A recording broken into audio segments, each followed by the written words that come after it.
L'invité de la rédaction ce matin, Thierry Brionnet, responsable des Restos du Cœur en amont de la grande collecte qui va avoir lieu ce week-end, Alicia. Effectivement, l'antenne de Cluse, nouveau responsable de l'antenne de Cluse des Restos du Cœur. Bonjour Monsieur Brionnet. Bonjour, merci de m'accueillir. Avec grand plaisir pour parler de cette nouvelle collecte. Alors c'est un événement national pour l'association des Restos du Cœur. Ça se décline aussi bien sûr localement en Haute-Savoie. Une collecte à la fin de la semaine. Plusieurs personnes seront présentes dans 9 supermarchés du bassin clusien jusqu'à Passy. Pour vous, ça va se passer vendredi 7, samedi 8. On rajoute aussi, je crois, dimanche matin cette année. C'est de 8h30 à 19h30. Pourquoi est-ce qu'il y a besoin de faire cette collecte? Alors il y a besoin de faire cette collecte parce que les Restos du Cœur donc fonctionnent. L'objectif des Restos du Cœur, c'est donc de s'occuper le maximum possible des gens qui en ont besoin, et notamment au niveau alimentaire. Et donc on a 3 façons de récupérer des denrées alimentaires. La première façon, c'est des dons européens, donc grâce à Coluche qui a pu ramener les surplus pour les ramener donc dans les Restos du Cœur et dans d'autres associations caritatives. On a également de l'achat, c'est-à-dire qu'il y a les dons. Quand vous faites un don au Resto du Cœur, c'est pour acheter des denrées, notamment des surgelés ou des conserves.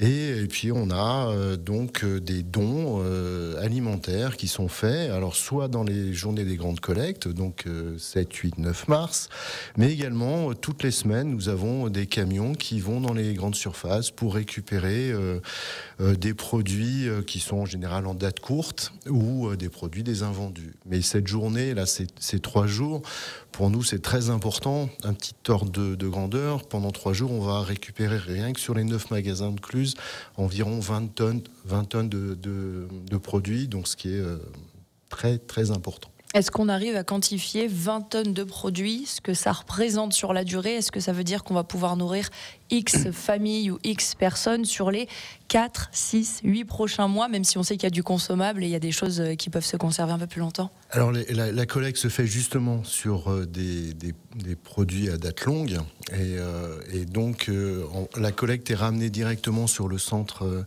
de Pringy, à côté d'Annecy, qui est le centre départemental, qui lui après stocke et refait la distribution sur les différents centres de Haute-Savoie. La répartition, oui. Voilà. Donc nous, on va pas récupérer directement sur Cluse les denrées, on va les récupérer indirectement.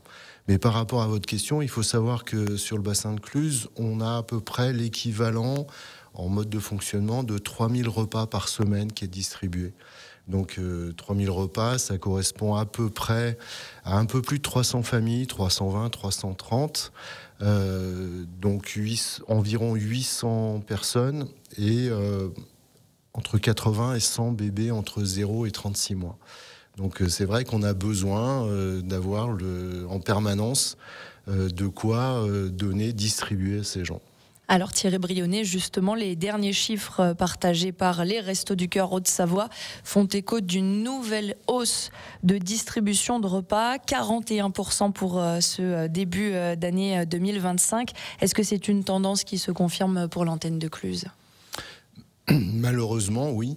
Malheureusement, on a de plus en plus de demandes avec des gens qui sont de plus en plus dans le besoin, soit par des accidents de vie, soit par des difficultés financières compliquées, complexes. Également, on a beaucoup de gens qui sont réfugiés et donc qui sont dans une détresse des fois assez dramatique. Justement, le profil, la tendance générale, on l'a connu, vous venez de l'évoquer, au national. C'est aussi des spécificités liées, on le sait, à la cherté du département en Haute-Savoie. Et puis, ça a été un petit peu fluctuant. Il y a des années où on parlait beaucoup des retraités. Et là, vous me disiez tout à l'heure qu'on va surtout s'intéresser au cas des étudiants. Il y a aussi les bébés. Quelle est justement un peu la priorité ou la tendance qui se dégage où on se dit il faut mettre l'accent sur ce profil-là spécialement de personnes? Les Restos du Cœur au niveau national ont décidé d'avoir une action forte en direction des bébés, mais également en direction des étudiants qui sont aussi, eux, dans des situations précaires, surtout dans des grandes villes. C'est vrai que sur le bassin de Cluses, on a peu d'étudiants qui viennent nous voir au resto, excusez-moi. Il y a les deux ensemble à Cluses, on va en parler. Mais donc c'est vraiment une volonté d'ouvrir aussi également, pas uniquement aux personnes adultes, mais aux jeunes adultes et aux enfants. Alors justement, par rapport à cette collecte, on y revient, qui va se dérouler en fin de semaine. Quelles sont les denrées que vous allez cibler spécifiquement? Parce que quand on rentre dans un supermarché, on a des bénévoles qui nous tendent des sacs et qui nous disent « si vous pouvez donner quelque chose, c'est formidable ». Il y aura des consignes qui vont être passées ou alors on prend absolument tout? Alors, il y aura des consignes, bien évidemment. On va dans les magasins, vous allez avoir, en plus cette année, on a des sacs en papier. Et sur le sac en papier, il y a la liste des denrées qui sont le plus recherchées. Donc, on va vous conseiller, quand vous allez nous rencontrer ce week-end dans ces magasins, pour pouvoir nous donner les denrées nécessaires. Alors justement, la tendance, c'est quoi? De manière générale, on se dit toujours, bon, je vais prendre une boîte de conserve, au moins c'est costaud, il y a de la quantité, et surtout, ça peut se conserver. Et la tendance, c'est aussi de se dire que, oui, même quand on a des difficultés financières, sociales, on a aussi envie de manger du frais et d'avoir des produits de qualité et nutritifs.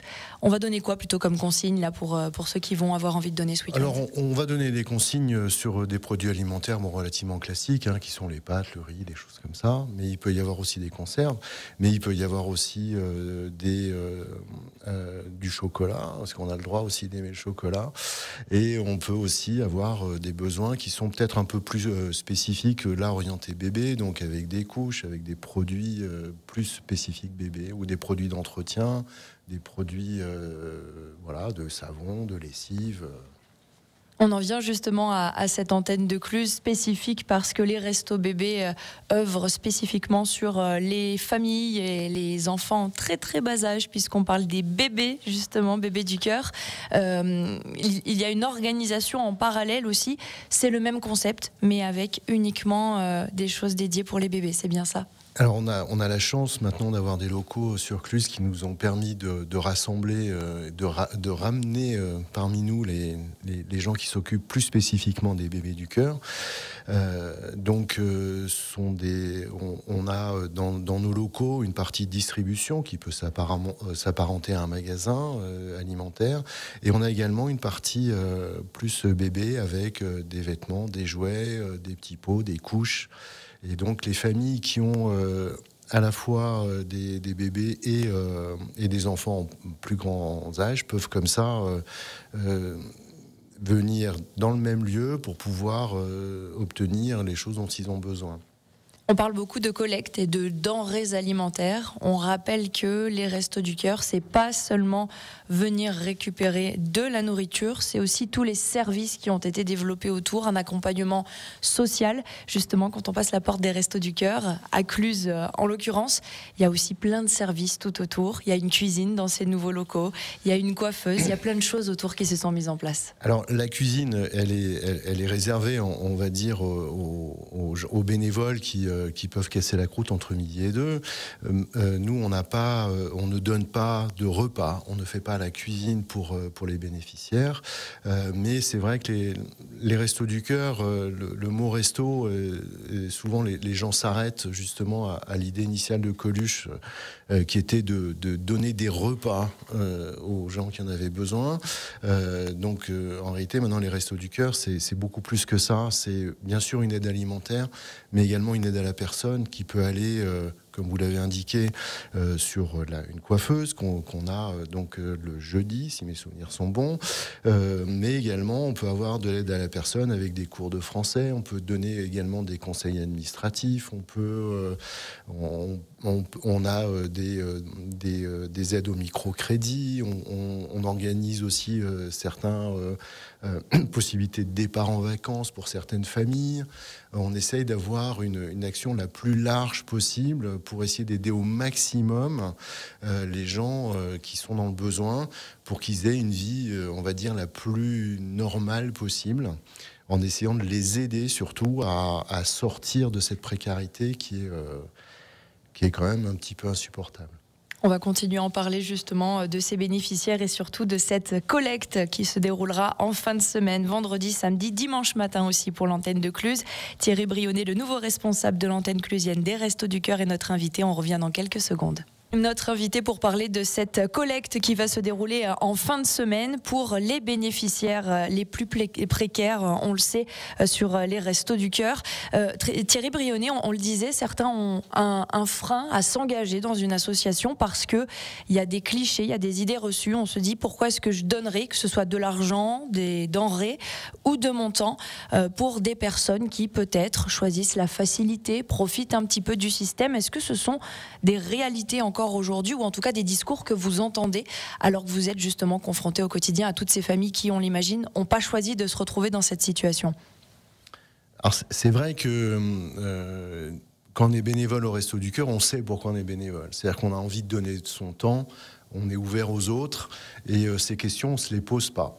Il peut y avoir des gens qui quand on parle en disant on est bénévole au resto, qui ont comme ça des a priori sur des gens qui voudraient profiter du système. Je leur dis venez nous voir.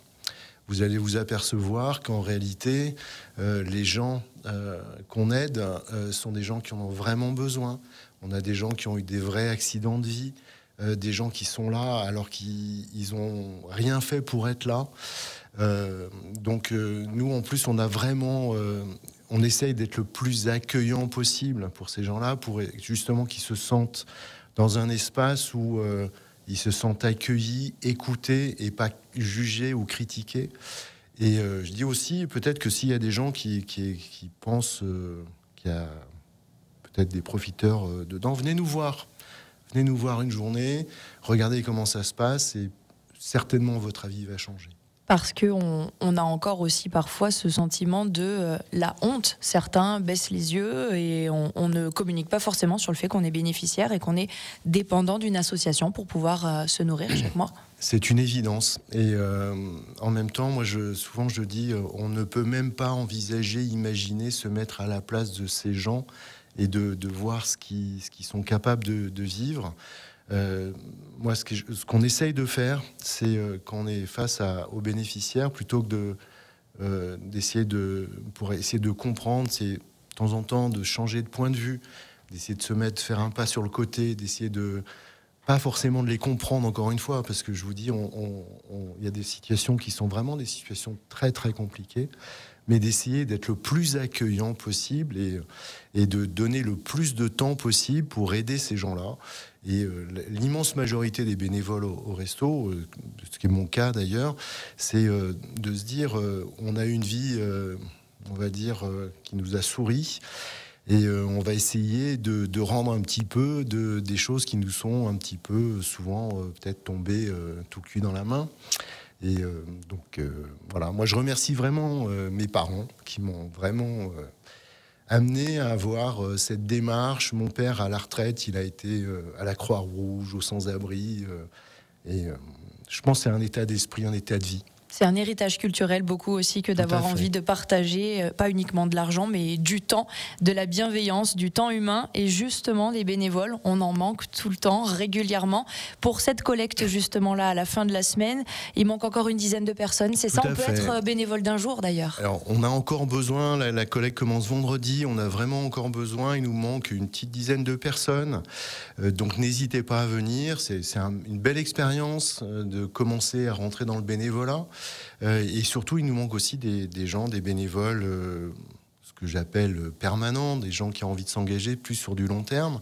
Mais on n'est pas obligé de s'engager en disant je vais consacrer 1 ou 2 journées par semaine. On peut très bien dire je suis bénévole au resto et puis je suis capable de donner quelques jours par an, c'est pas grave, ça suffit. C'est déjà largement suffisant par rapport aux besoins qu'on a. On est 95 bénévoles sur l'antenne de Cluses. Ça peut sembler énorme, mais en réalité, on n'est pas assez parce qu'il y a des gens qui travaillent encore et donc qui ont la possibilité de donner qu'une journée de temps en temps, en sachant qu'on est ouvert mardi, mercredi, jeudi, vendredi.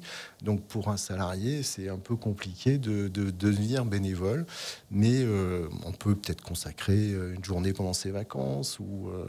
Parce que c'est vrai que souvent, le bénévolat, on se dit, c'est pour les retraités, c'est pour ceux qui ont du temps. En réalité, il suffirait peut-être, oui, d'avoir une demi-journée ou 2 heures dans la semaine. Ça, vous prenez. Ce sont des profils qui peuvent quand même vous intéresser. En tous les cas, on sera toujours hyper content de rentrer, d'accueillir ou de rencontrer des gens qui ont envie de donner du temps au Resto du Cœur. Et on verra si on peut leur donner... le cadre qui leur permet d'aller jusqu'au bout de leur volonté de bénévolat.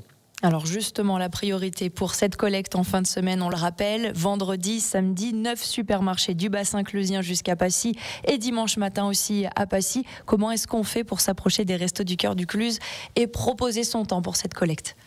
Vous allez vous passez nous voir avenue des Glières ou vous nous téléphonez ou vous allez sur le site des Restos du Cœur.